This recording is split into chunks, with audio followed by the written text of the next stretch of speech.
Good evening, everyone. This is Coach A, and I'm checking in live from Decaf Coffee Republic. We are located at the second floor of Pioneer Street Market, also known as PSM.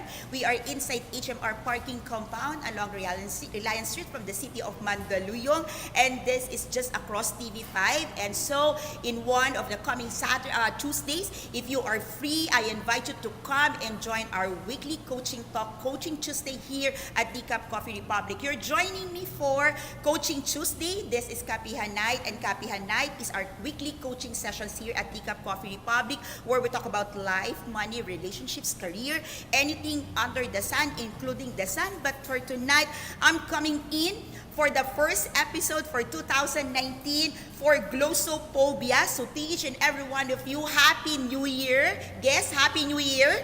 Happy New Year. May kasama po ako. Oo. Alright. We normally start the talk, we normally start the night offline, and I've started at around 7:40, and I threw in these questions for my guests. If you have the glossophobia, what is glossophobia? This is normally people thought of the fear of speaking, the fear of normally you call it stage fright, but I'm gonna dive in tonight and really pull back and allow you to see what is glossophobia. But if you are someone who had the experience of feeling dry mouth, if you feel those like cold feet, okay, if you feel the sweaty hands, yes, on floor, okay, may mga kasama po ako dito, okay, tahimik sila, okay, because I asked them before I went online to have a mental picture of that moment, okay. Kumu community, good evening. Okay, we're online. Hello, thank you for joining us, and we're praying that we will not have any technical difficulties, so we finish the night with you. All right, so if you experience a moment wherein you start feeling shortness of breath, okay, you experience increase of palpitation, yung feeling nyo biglang nagkaroon kayo ng heartbeat na ang bilis, which you don't have, okay? I asked my guests, and if you're joining me online, think of a moment wherein you were asked to talk, you were asked to share your emotions, you were asked to express, you were asked to, you know, what's your comment, as simple as that, and at that particular moment, you start feeling, okay, shaky. Okay, you start feeling like, what, me, why me? All right, for some, just like as simple as of, could you do the prayer? Could you bless the food? Can you do, and then like, what, why me? Have you experienced that? Like, everybody's having fun. Okay, let's eat. Okay, pray for the food. Pray for the food? Yeah, and you start to feel panic. How many of you can connect with me? If you can connect with me, if you're online, please send me some emoji, okay? I don't care what emoji is that. Just express your emotions and your thoughts with me. Join me, okay, tonight. If this is the first time we're joining, if this is the first time you're joining my coaching talk, if this is the first time that you're meeting me, just in case you're watching this on our replay, I'm a Coach A. I'm a certified life coach, and there are two things that I do as a life coach. Number one, I coach people back to life of freedom, joy, and happiness. I coach people to be in control of their life so you can live happily, beautifully, and stay alive.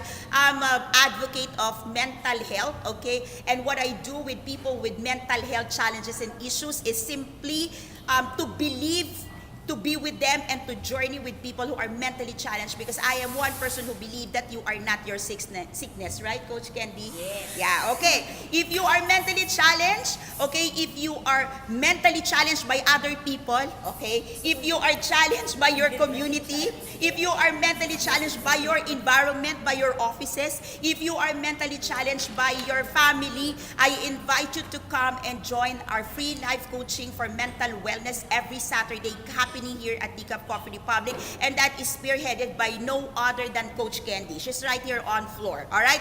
If you join our andito siya, Coach Candy, okay? And normally, Coach Candy will be joined by either Coach Maureen or Coach Hasmin. And then right after attending the free life coaching talk on mental wellness, you will have an opportunity to speak with a certified life coach to just start a processing with you of your journey to a functional life, because we believe in this house that you are not your sickness, and regardless of your mental conditions, you can live a beautiful and a functional life, okay? Another thing that I do as a life coach is, okay, as a partner of the Life Coach Training Institute that is based in Dallas, Texas, USA. Hello, Master Coach Kendra, just in case, okay, you're up by this time. It should be around 6 a.m. in your country, in your zone. All right, I'm the global partner for the Asian region of the Institute, and I do life coaching certification class here in the Philippines face-to-face. And on January 19 and February 2, we're having our first batch for 2019. All right, so if you are, pwedeng pumalakpak, sige, hindi po yan can sound. Okay, so we have certified life coaches in the house. We landed 102 students last year. Out of the 102 students for the first year of operations, we have certified 100. So we have 100 certified life coaches in the Philippines right now who are internationally certified and globally accredited. So just in case one of these days you believe you are ready to journey with a life coach, you are ready to level up, you are ready to start the year right, okay, you are ready to work through the things that keep you hanging in there, okay, if you are in the season wherein you want to start moving from a relationship that is toxic, okay, moving, I said not let go, Coach Candy, okay, alright, Coach Candy just had an interview, so ang mga toxic relationship kay Coach Candy, inaakap yan, tama, okay, hindi pinapatay ang mga toxic relationship because there is such a thing as called edit. Yeah. So you can edit relationship, you can park it, okay, because there are relationships that while it is toxic, you need not vacate the space, okay? You just know where to position your space, your place in the space. All right? So that's not my topic for today. It's still glossophobia. All right. Okay. Baka kung saan tayo mapunta. Also, I want to take this moment to invite you, okay, on a Thursday, I am doing Strengthening Thursday. That's our coaching for the soul. And for Thursday, sino nang tumingin? Anong topic for Thursday? Self-made. Self-made. Okay. Is it possible? Okay. I'm not sure if you've heard of it. There's a lot of people who've said, I am a self-made millionaire. Okay. I am a self-made career person. I am a self-made business person. Is it possible? Okay. Hello Frances. Hello. Okay. She's joining us online. If you're joining us online, okay, give us a word, give us some emoji and say hello. Okay, now going back to our topic, glossophobia. Okay. The dictionary, if you can check it with Mr. Google, it states it may be defined, okay, as a specific form of a stage fright. Okay. Specific form of a stage fright. Okay. This is actually a speech anxiety, which is the fear of speaking in public. Now, hear me out on this. Most confident people, all right, most confident people who are experienced, okay, still continue to achieve a feeling of nervousness. Okay, they still receive that whenever they're about to speak. Okay, interesting, when I asked our on-floor guest earlier, do you have glossophobia? Do you have it or you don't have it? And many of our guests would say, yes, I have it. Okay, if you're joining me live, okay, you can type in a comment below. Let me know if you have glossophobia. Okay, so this is a specific specific type of stage fright.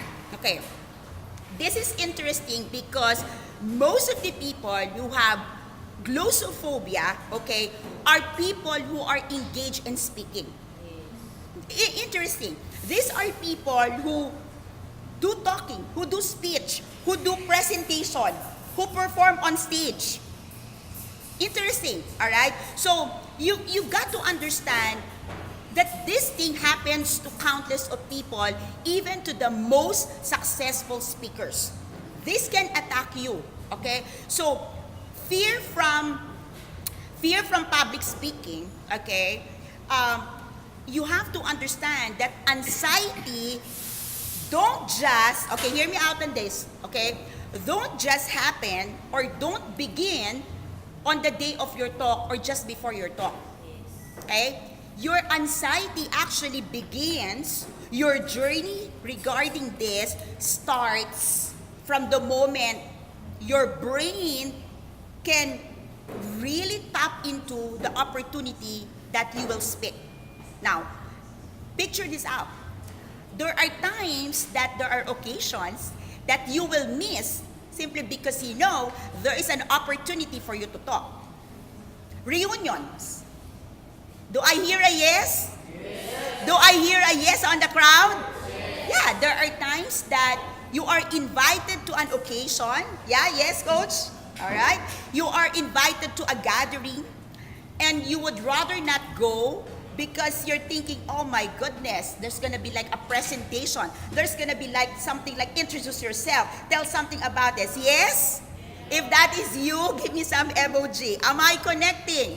Yes. All right. Now, let me also deepen your understanding of public speaking. All right. So, when you talk about public speaking, many of us will jump into the mindset that public speaking is, okay, the process, okay, to you is the process of speaking in public. Am I correct? When you say, obviously, coach, it's public speaking, so I'm speaking in public. Now, here's the thing. When you talk about public speaking or speaking in public, you are not exclusively talking about a big number of people. You can even talk about public speaking on an opportunity where you can talk to, in a workplace, in a meeting, in a boardroom. And sometimes, okay, picture this out. A family gathering, a family meeting, a family discussion, and all of a sudden, you start being quiet. Can you connect?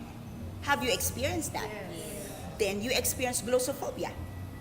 All right? It's like, can you connect? Like, everybody just talking, chatting, maybe with your friends, and then all of a sudden, okay, when you were asking, okay, what do you think? Okay, what's your thought on this? What's your takeaway on this? And you start like, oh my goodness. And you start feeling, okay, feeling, nahihilo ka na. Kasi, di ba parang, I feel like I have a headache. Getting that? Something like biglang may ganon. Biglang, okay? You feel like vomiting. Then, some of you start feeling, oh my God, there's a butterflies in my stomach. Who can connect? Yes? And then some of you start feeling shortness of breath. Or you feel uminit, lumamig. Okay? You feel the sudden change of temperature. Some of you start feeling, oh my goodness, I need more oxygen. Who are you? Who among you have experienced that? Coach Tin, we miss you here. Miss Sally, okay. Meron? Okay. And interesting, in this case, in those cases, okay, your mind will tell you, in truth and in principle, there's nothing to fear about. Yes? You experience that. And you kind of searching, so what are you being afraid of? What are you being scared of? Right? Many times, okay, when people gathers and say, pray for the food, I've seen that over and over, like people like, ikaw na. Okay, why do you say that? Diba? Okay, pray for the food, go na. Or, would you like to pray for the group before we leave? Huh? Ako? Siya na. Hey, can you understand that? Or, sometimes in the office, you're having a meeting and all of a sudden, a paper drop in and say, okay, can you read this? Can you explain this? Me? Go na. Bakit ako? Alright? And then you keep passing keep passing the work or the baton, and you don't understand that something is really happening inside of you. Right? Of all the things that we are very scared of, they said that fear of speaking is very, very, very common. Okay? There is a statistic that states more than 50%. But the most accurate, okay, is this. In a group of 100 people, there would always be at least 25% or 1/4, okay, in a group who will not be comfortable to speak at the minimum. Okay? So if you are talking about 20 people, at least 5 of the team, okay, if you shoot and say, now take over and talk, like, bakit ako? Okay? When you were young, okay, were you excited when the teacher tells you, okay, take over, manage the class? Remember those times? Okay, when the teacher have to leave, and then somebody will be appointed, okay, watch over the class, do this. Some people will be happy, some student will be glad, some people will be very, very enthusiastic. But could you be the student to say, bakit ako? And even if you have tried being assigned, do you feel that you, at a certain point in time, you are not comfortable about it? Okay, can you feel that? Okay, so why are we afraid of speaking in public? Have you ever thought of it? Why is it that when you're about to make a presentation, even if it's your job, even if it's your project, even if you're just presenting it to your boss, okay, Coach Janet is smiling, right? Even if it's your core expertise, why is it that there is something inside of you that does not connect whenever it's your opportunity to speak before people? What's happening? Yeah. Where is the fear coming from? Have you ever thought of? Now, I'm a certified life coach, and most of the people I normally talk with would have fears. All right? Any one of you here have a fear? I'm not gonna ask what. Do you have fears? Okay. I barely, well, I'm yet to meet someone who doesn't have a fear. All of us have fears. And this is what I always say. The reason why, okay, you cannot face your fear is because you cannot come into peace, you cannot come in peace with that fear.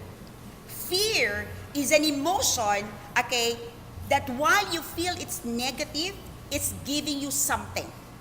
Okay? Okay, let's prove that. When you are in a place that is secluded, isolated, and you start feeling the fear, okay, your emotions might be telling you that there is a presence of imminent danger and you have to protect yourself. So in that case, fear is beautiful. Fear is right? Fear is always an emotion that is telling something to us. And the reason why I want to kick off the year with that, with this talk on glossophobia, while I'm talking about public speaking, I am really looking into us really understanding where the fear is coming from. Okay? Most of the time, what we are dreadful of, okay, is not really being in front of people, okay, but it is really, okay, our inability to communicate our thoughts. Would you agree with me? Yes.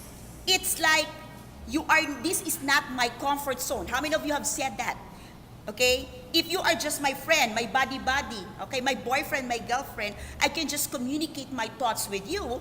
But if you are talking about 3, 4, 5 people who's not my comfort zone, within my comfort zone, you start feeling that you are not able, okay, inability to communicate your thoughts. So it is not really speaking that you are fearful of, but it is indeed your ability to communicate your thoughts. Can you connect? And where is that coming from? Okay, where is that coming from? Okay, most of the time, research say it is coming from your negative perspective of yourself.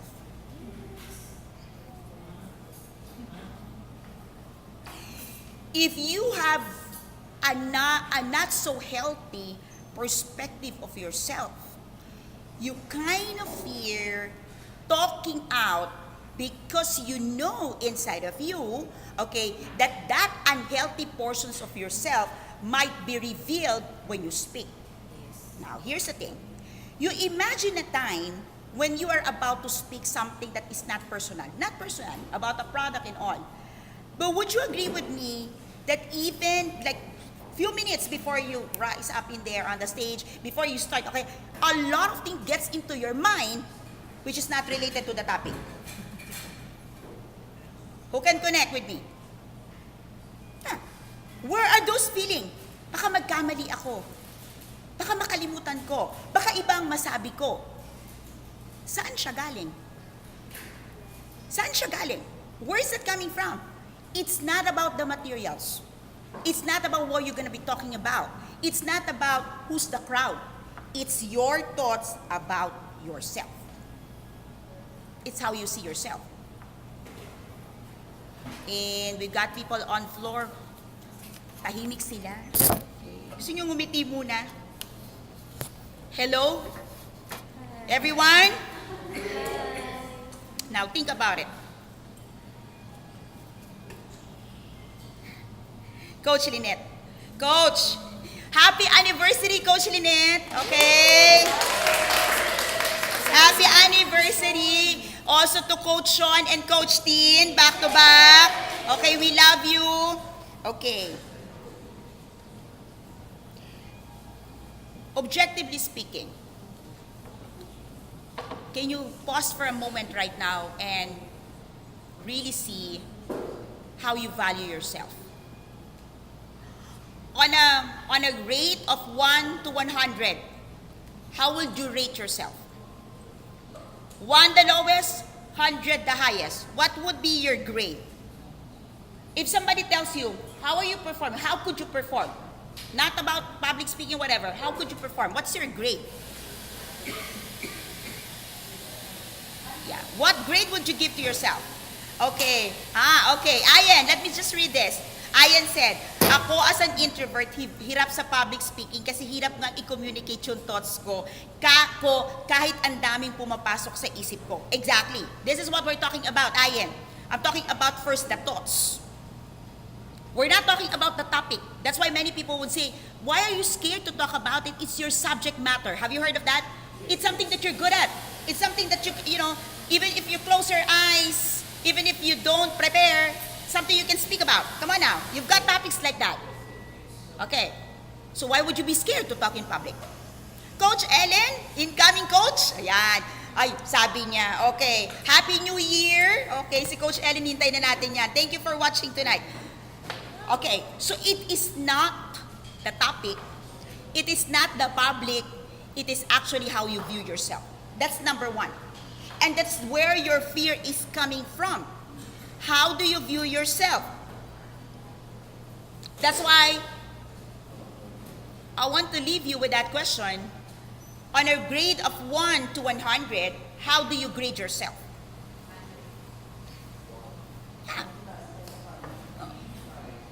Okay? So, now, this is what you do. Okay? I'm a life coach. This is what you do. If, whatever score, you have it there. Okay? Keep it to yourself. But this is what you do with your score. Alright? When you go home, guess, okay, after my talk, this is what you do with your score. Okay? Give me, or give yourself, okay, 3 things that you can do, okay, to improve that score. If you're already on a 95, 98, what can you do to make it 100? If you're already on a 70, what can you make to make it 75, 85? I don't know about the numbers, but my challenge to you is, what are 3 things that you can do to improve that numbers? I don't care. You should not care whatever level you are. This is not a competition. So whether you're at 10, you have given yourself 15, you've given yourself 50. My challenge, okay, what are 3 things that you can do, all right, to improve that to a better number? Okay? Now, my guide points normally that I give to my clients is very simple. The 3 things is, what can you stop doing to improve that? All right? Maybe one thing, okay, that you can stop doing is, stop thinking all the mistakes you had in the past. Bam. Now, wow, boom, okay? Now, when I talk about mistakes, I'm not talking about public speaking mistake. Because sometimes what's crippling you, all right, is not your fear of what happened in the past, or your guilt feeling of, because fear cannot be on the past, okay? Fear is on the present. But maybe you remember things that did not went through the way you wanted in the past. Right?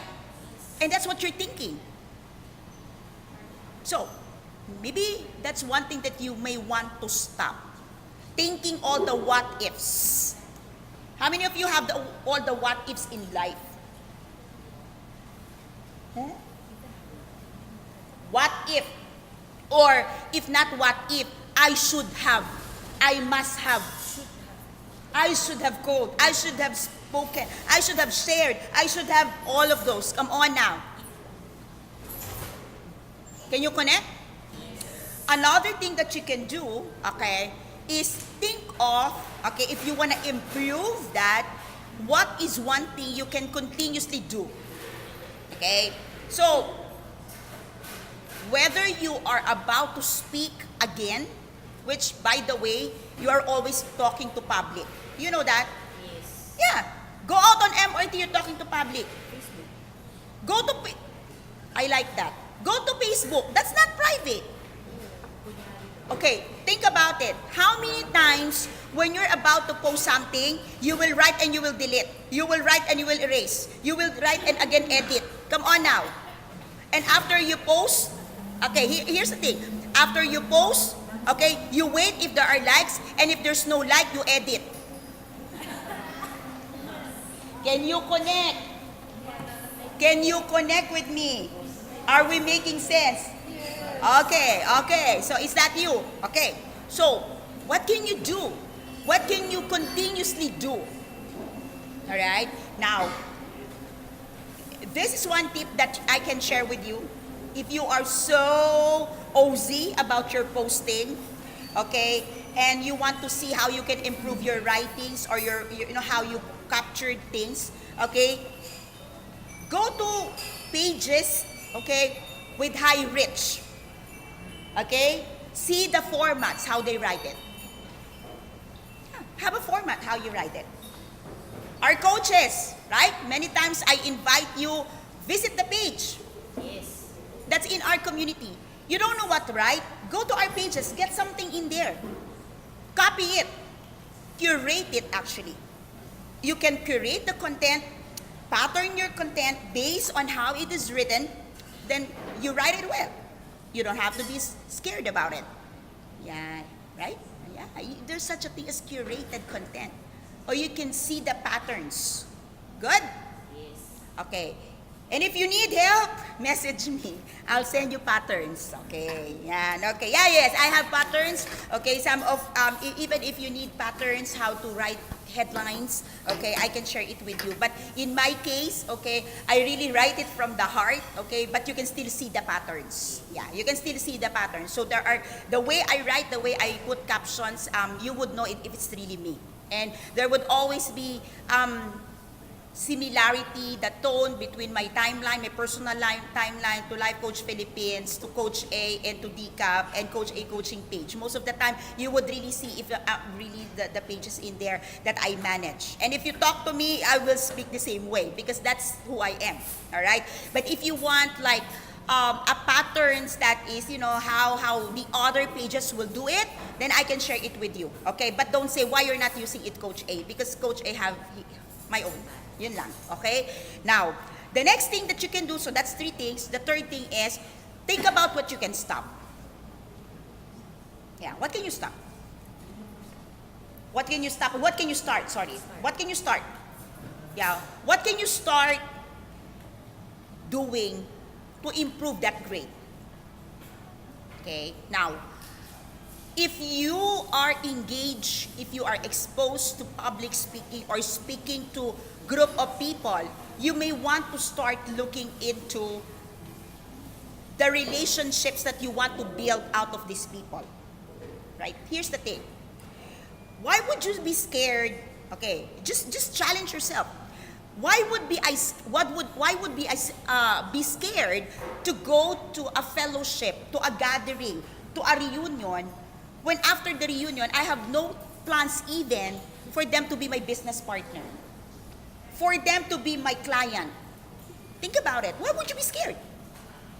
If you miss it, you're not able to communicate your thoughts, what's gonna be the danger? What would be your loss? You're getting my point?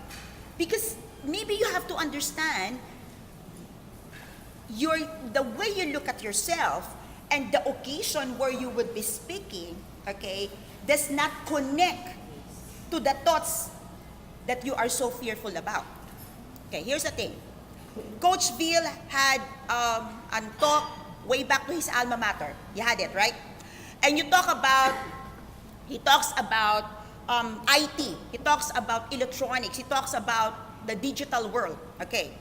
You go back to your school, okay, these people never been to your industry, never done what you're doing right now. What can go wrong? Nothing. You are gonna be there, okay, and you will just be expressing your thoughts exactly as it is today, and there's nothing to fear. But if you look into the issue of thoughts, then maybe one thought of this is, what would the other teachers, what would be the admin, what would be thinking of me now? Correct, Coach Vin? Okay, Happy New Year. Okay, Coach Lorraine. Yeah. Sabi niya, very timely daw. Okay, you're getting my point? So, you've got to dive into and face the fear. Okay, many people would say, face the fear, speak in public. What I'm saying here, face the fear, understand the fear. What is the fear telling you? Embrace it. Face it head on. Fear, what is it really that you're telling me? Okay? Am I afraid? Am I fearful that I may disappoint my former teachers? Right, Coach Will? That they may not feel, they may not see that I am already made. To begin with, they invited you because you're already made. Hello? Tama ba, Coach Bill? Yes. Balakpakan nyo naman si Coach Bill.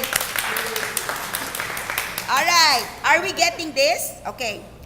Another reasons that glossophobia would attack, okay, is there are people who are by nature, it's your nature to be anxious. By nature.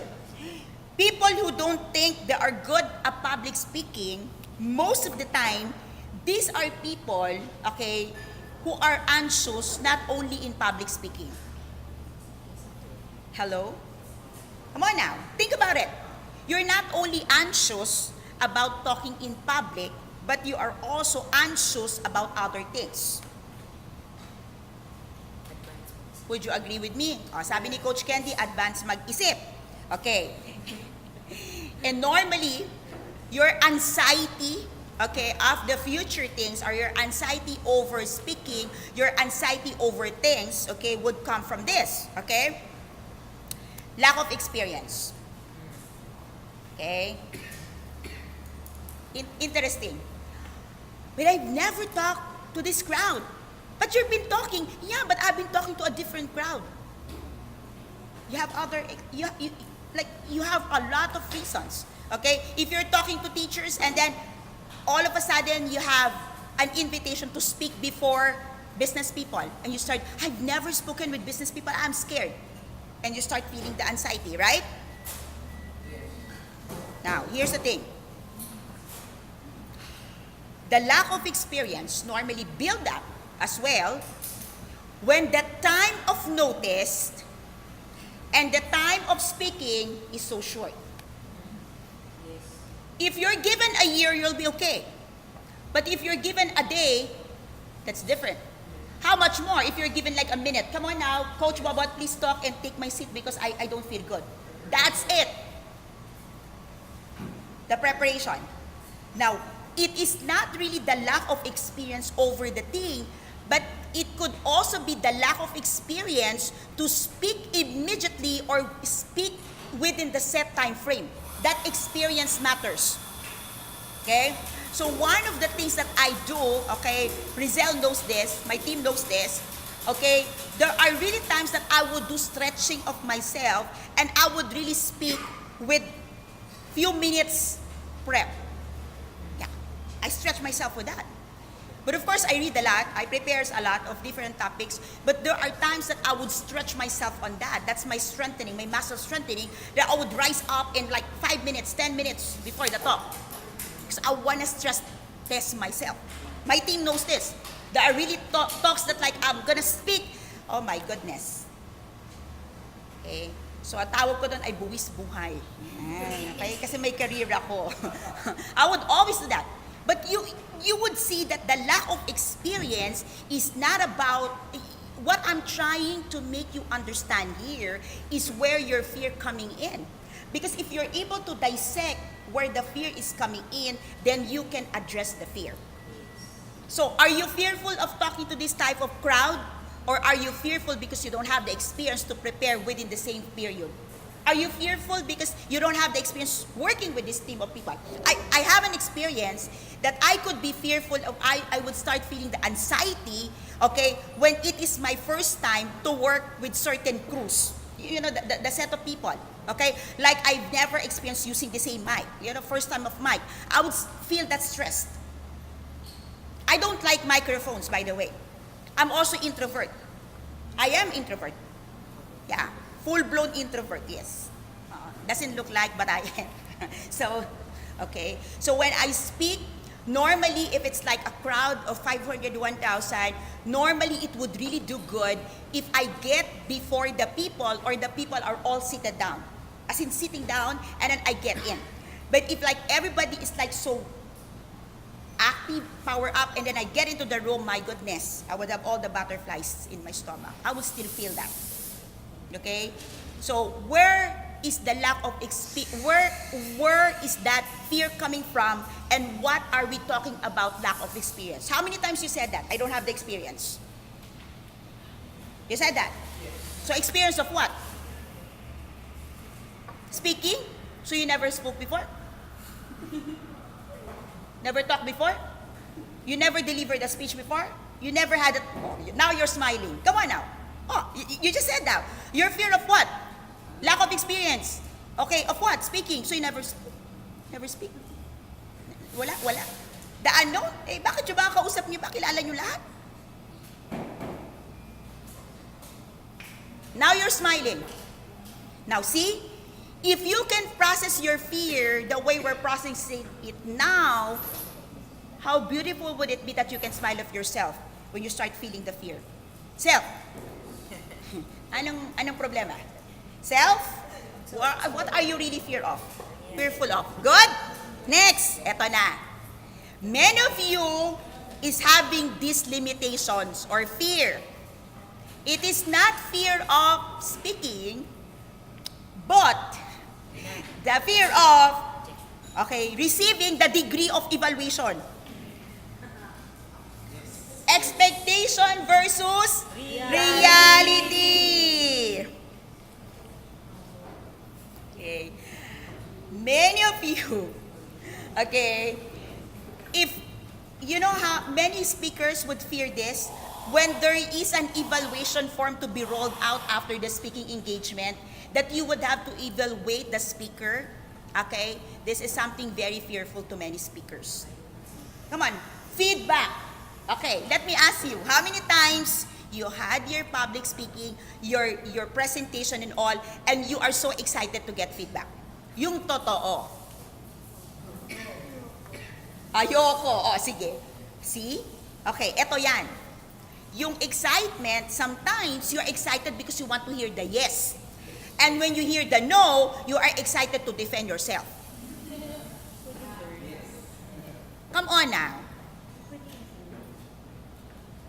Yeah, there are few people who are exceptional and say both. But truth of the matter, what is the first reaction or the first thing that you feel when you read speaker speak so slow, sleepy and all? What you feel? Yes? The truth, coach? Defense. Okay, what would you say? Huh? Excuses. Isn't it that's what you're fearful of?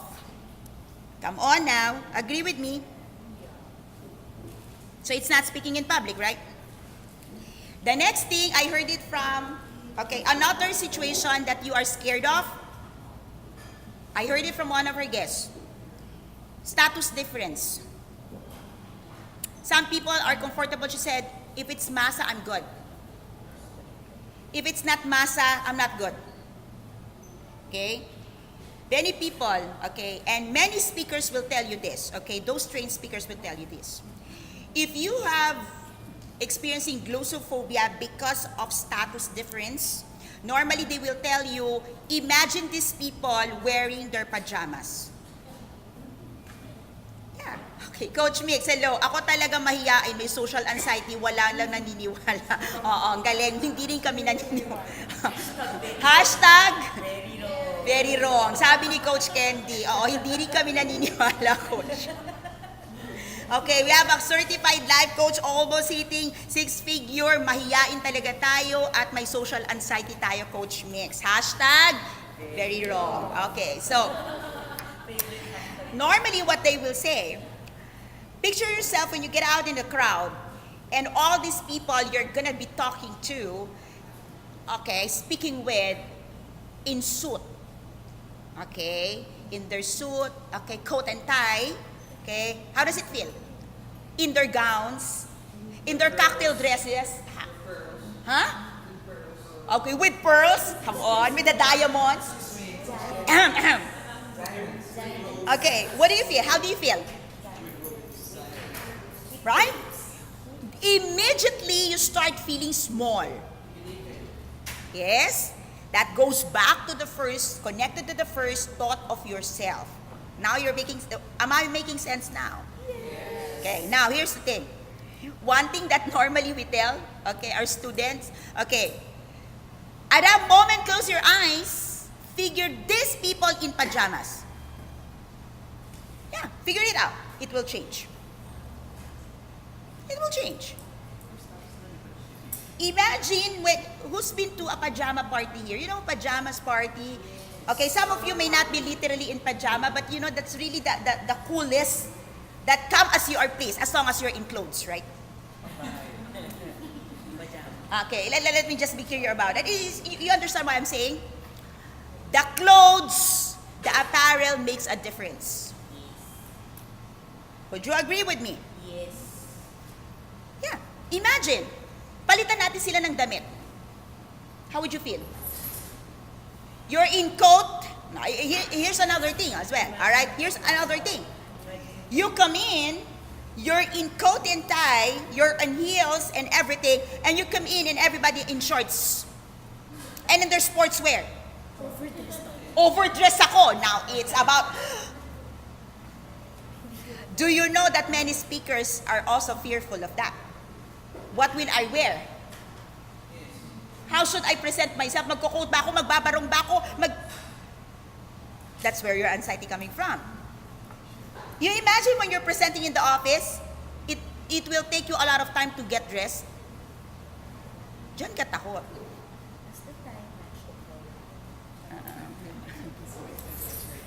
Okay, next. Is it me? Is it the crowd? Is it your clothes? Is it my shoes? O, di ba? Lahat may problema. Right? Okay, next thing. When you talk about status difference, it's also different if you will be presenting to your boss as against you will be presenting to the janitors. Yes. Would you agree? Yeah. I'm not belittling the position. What I'm saying is, if you're presenting to people you have a perceived that's higher, who's higher than you, authority, you fret, right? So you're not afraid of public speaking. You're afraid of that status difference.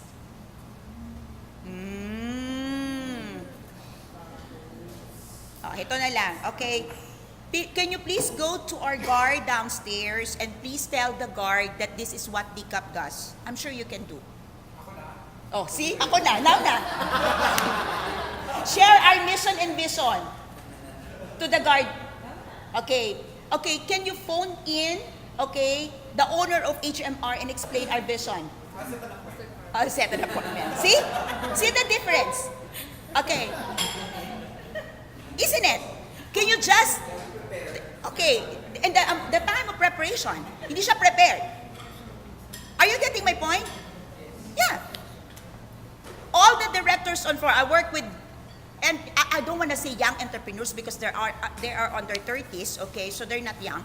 But I'm sorry. I love them. My goodness. Happy New Year, team. Okay. All right.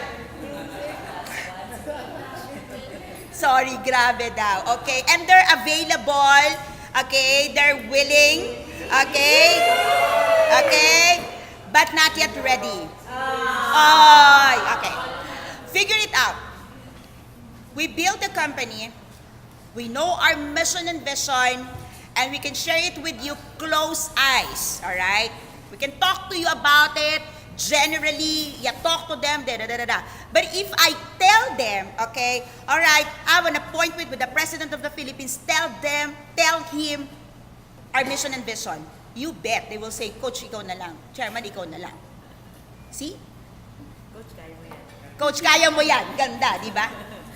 Sabay, laban mo yan, Coach. Laban mo yan. Go, Coach. Rally lang kami, rally. Support. Okay. O yan, narinig niyo po. Go, Chairman. Okay? I hear that most of the time sa team ko. Team, we have this opportunity. Go, Chairman! Oh, yeah, we'll pray for you, we'll support you, we'll cover you. Ano nangyari sa team? Coach, calling mo yan. Wala naman kaming bagong sinabi. Para naman nagbago yung mission and vision namin. Mga 4 na taon na namin ito pinag-uusapan, di ba? Tapos natayo na kami, ganun pa rin, wala namang nagbago. See? Status, different. So hindi ka takot magsalita, tama? Oo, patunayan natin, kausapin mo si Kuya Guard, now. Sabi ni Coach Pao, kausapin mo yung may-ari ng HMR. Okay, let me set an appointment. Ito pa. Another thing that creates tension is when you're about to deliver a new idea. A personal idea. Or a protected idea. When I say protected, yung ikaw lang talaga yung naniniwala.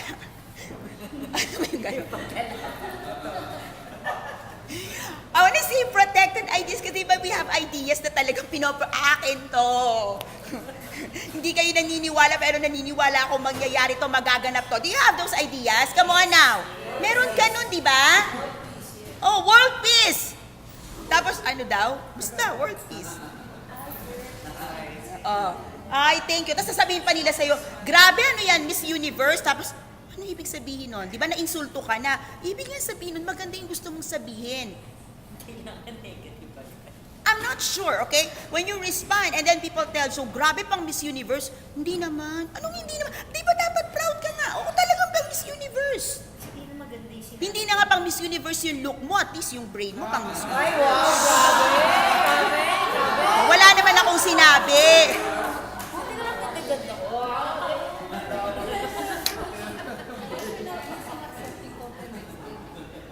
I love what Coach Claire have just said. Our problem is, we also don't know how to handle compliments. And ibabalik po natin yan dun sa number 1, how you look at yourself. Sabi ko po sa inyo, magkadikit pa rin po yan. Sarili mo pa rin ang usapin dito. Okay? Thoughts. Yung thoughts, not about other people, yung thoughts mo sa sarili mo. That's what we're addressing here. Oh, ha? Pinagpapawisan talaga kay lahat. Malapit na ako matapos. Ako din. Mainit. Finally, wala pa akong 1 hour, ha? Okay. Next. Wala po. But it feels like, okay. Pag mga ganito talagang topic, talaga it feels like. And another thing that really causing you some anxiety would be a new audience. You know, an audience that you've never met before. As in a total strangers. Amazing. Iisipin mo, di ba? Bakit magkikita ba kayo ulit? Hindi naman na. Bakit ka takot na takot? It's just a joke. Okay, I will tell that to my students normally.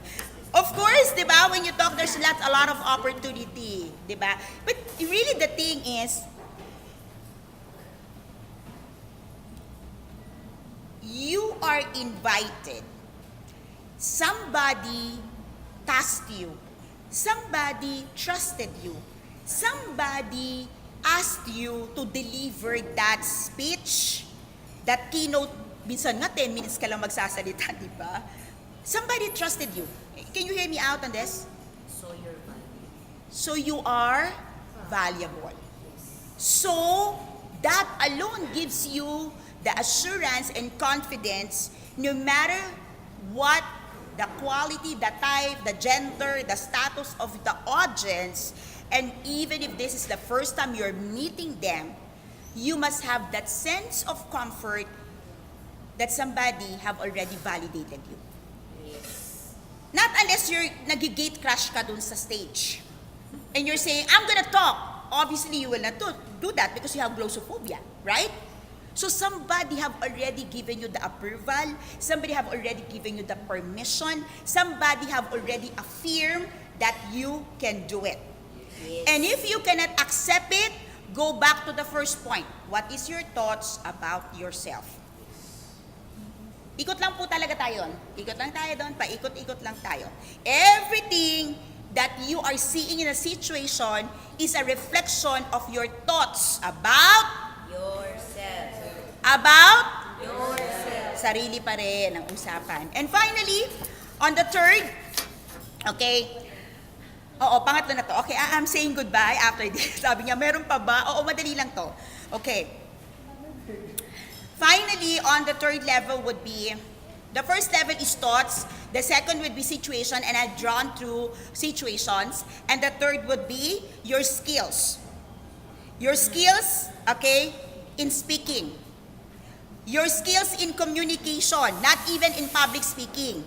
Okay? Because if you cannot communicate your thoughts, then definitely the skills in public speaking, okay,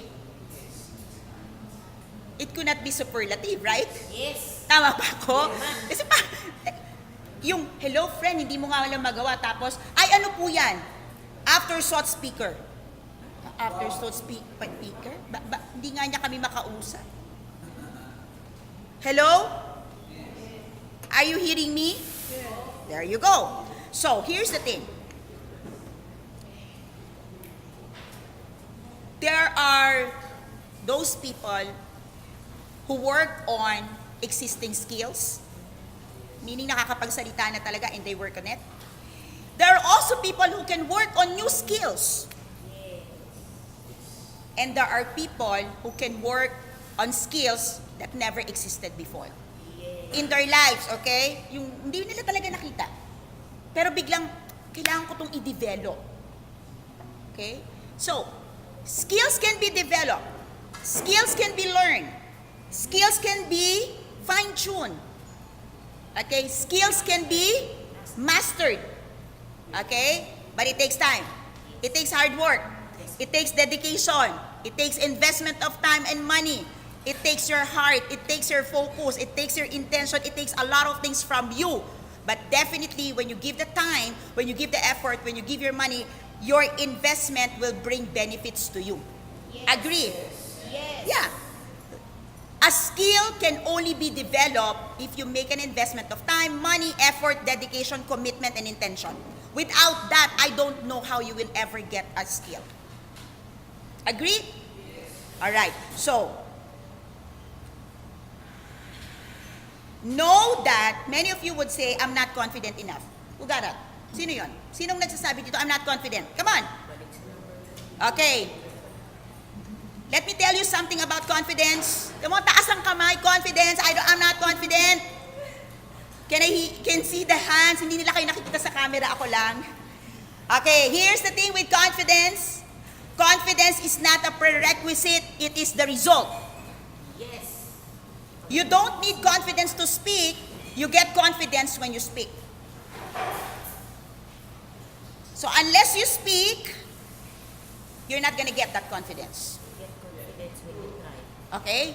You only get confidence if you take action. So if you will just keep waiting for the confidence to come, it will never come until you take action. So it is not a prerequisite, it is perfect timing lang, ganon. Confidence, it is not a result, it is a prerequisite. It is not a prerequisite, it is a result. Okay? So many of you is waiting, okay? You are waiting to have the confidence to speak. But you need to speak to get the confidence. Are you getting that? Okay. Because if your thoughts that you have to wait for confidence before you speak, then many people would have been speaking. You realize that? I'm sure you would agree with me that confidence will not come. That's why many people die without having the chance of a lifetime. For those of you waiting for your loved one to come, maybe you will find the right one when you start learning how to speak. Yeah. Paano nga daw po mag-work ang relationship kung hindi nagko-communicate, at kung marunong ka mag-communicate, marunong ka mag-speak. Tama. Okay, wonderful. And with that, okay, here's the thing.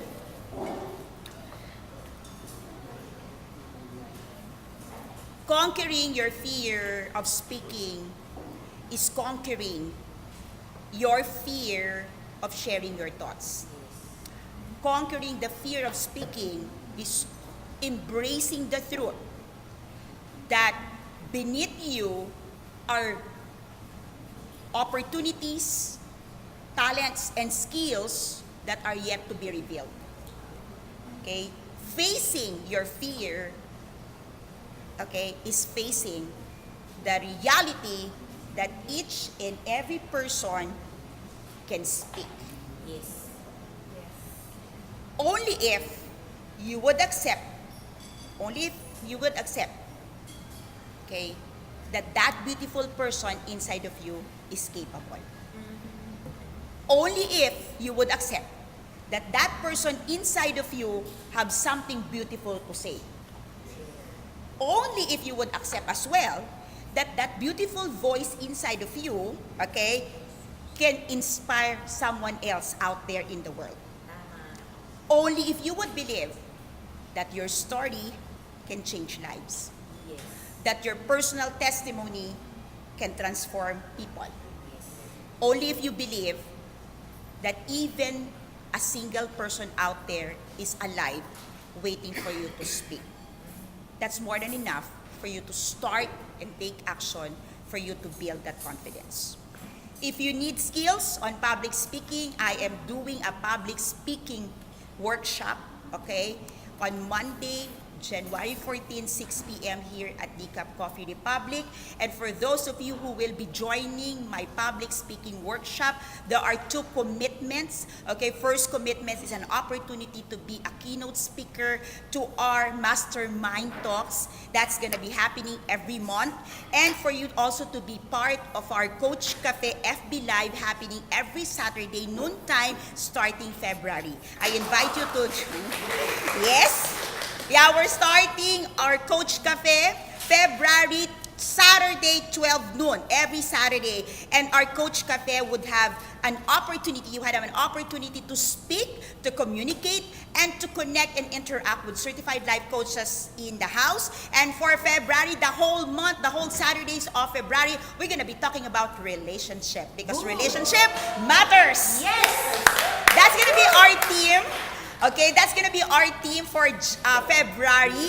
Relationship matters. Okay, February.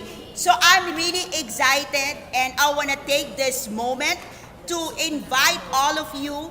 If you have been speaking and you have not really leveled up to populate, saturate the Facebook Live, and if you are still like, oh, what would I do with that? How do I conduct it? Do I have an audience? Do I have an everything?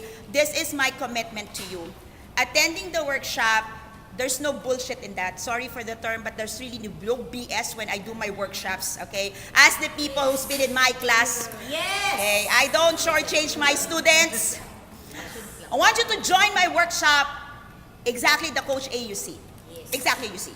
You get that, okay? And I'm not gonna give you just the stage to learn. I'm gonna give you the stage to share with me a speaking engagement right here in my crowd. Yes. I'm gonna give you also the stage to join me as I launch the Coach Cafe on February. So February, relationship matters, okay? Here's the thing. I don't wanna share the stage. I don't wanna share a live talk where I will overpower people. I don't want it.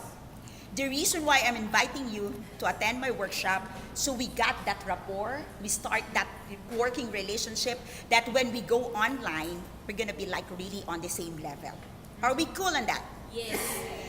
And my third promise, all right, all of you who are speaking, wanting to speak, wanting to have a course, whatever it is, but you seem that you don't have a topic, okay? This is my gift to you, okay? If you attend my workshop, I'm gonna give you as a free, okay, apart from that speaking workshop, okay, which I'm gonna give you the whole press mat, okay? So you wanna teach that, you can have it. I have like over 100 courseware that you can choose one, and I'm gonna give it to you for free, and you can teach that, you can speak about it for free. I'm gonna give it to you. That's my promise if you join my workshop. My courseware is very expensive, but I'm gonna give it to you as free when you join me, because my commitment is not just you learn how to speak, but really for you to conquer the fear and experience it with me alongside with you. If this is something that is worth your investment, your time, Coach A is making that public commitment. I want to see you on Monday, 6 p.m. here at Decaf Coffee Republic. Good night, everyone. This is Coach A. Happy New Year!